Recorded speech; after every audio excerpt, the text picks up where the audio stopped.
I would sit there all night long with a thermal imager, and I would splash rounds into every heated body on the battlefield. Holy dude. And I did it every night for 8 hours.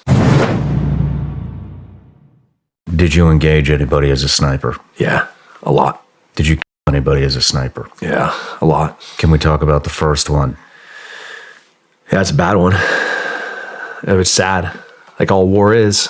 I wish it was like, dude, I saw this dude square on the back of the target. You know, he had like his head holding the head of a baby on his shoulder, you know, and he's carrying an AK, and I see that he's wearing a VBIED vest and he's running towards an American unit, and I shot him. You know, yeah, it was a child carrying a 1875 lever action British rifle, and he was moving in resupply points between this Taliban machine gun position. And I saw him move a couple of times. Well, I didn't know how old he was. He's about 500-600 meters. There's like hours of limited visibility. So like I see a guy with a gun moving from like the far side of a hill to a machine gun position. He does it a couple of times. So the next time that I see him moving, I shot him. Very rarely do you get to go and see the people you shoot as a sniper. And this was in our direction of travel. So as the caravan starts to move in that direction, and I come and I see this 11, 12-year-old kid with a rifle. Actually, have you ever come to my office in Texas, in Austin? I have this gun hanging on my wall. Right underneath it is the CENTCOM permission from the JAG for me to bring. It's not a war trophy. They said it's not even functional. And I also have U.S. Special Operations Command JAG authorizing me. And I have both of them, like the stamped approved, what were those like little squeeze things that put a permanent mark on the paper? Yeah. You know, with the JAG signature. Seal. Yeah, with their little pressure seal. Both of those things sitting right underneath there. And it reminds me of two things. One is every time I hear a politician say, like, why do you need a gun? Like, what is the importance of the Second Amendment? We have F-16s and F-18s and M1 Abrams.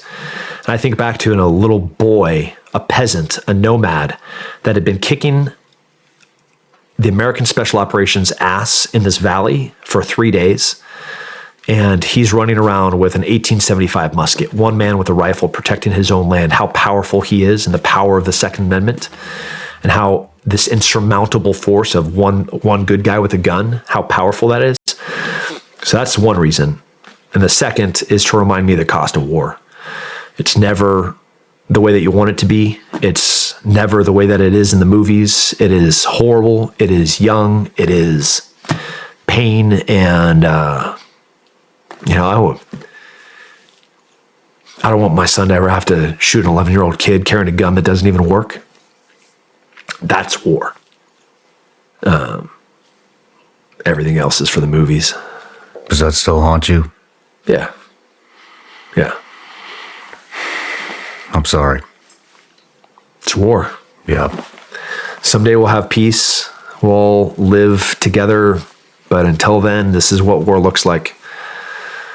So you can have these ideals and dreams of grandeur, but it's eviscerated bodies and burnt smell of hair and flesh, and children that are raped and tortured and die from overpressure wounds, and bad guys on the same, not but 2 days later from me shooting that kid, I throw a grenade through a window with a PKM machine gun.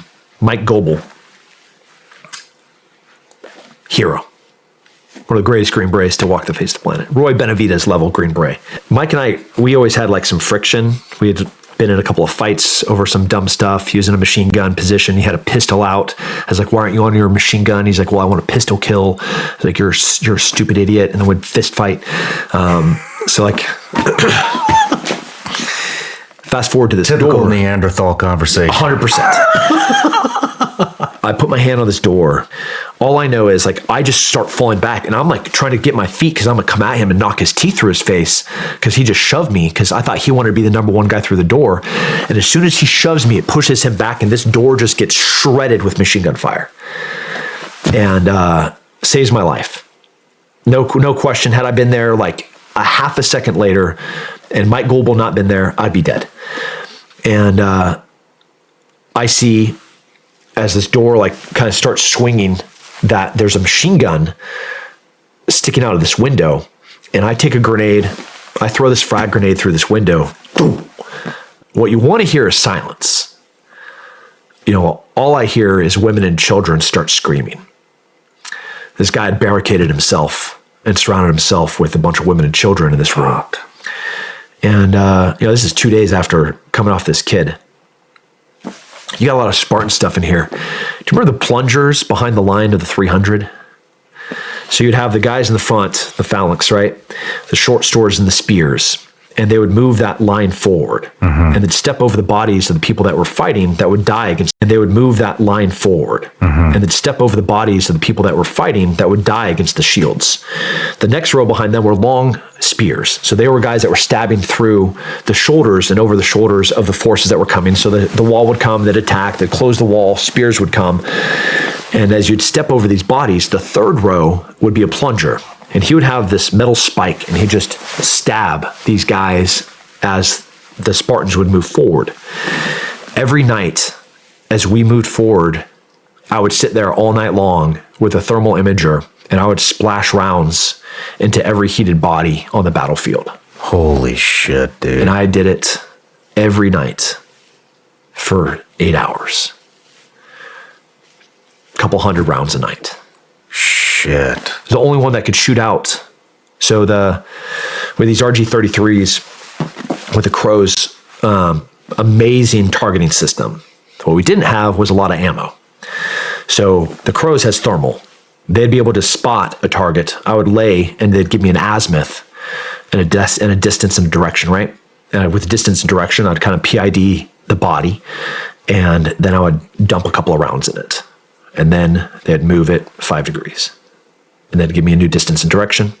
I would adjust, and I'd splash a couple of rounds. Repeat every night. And that,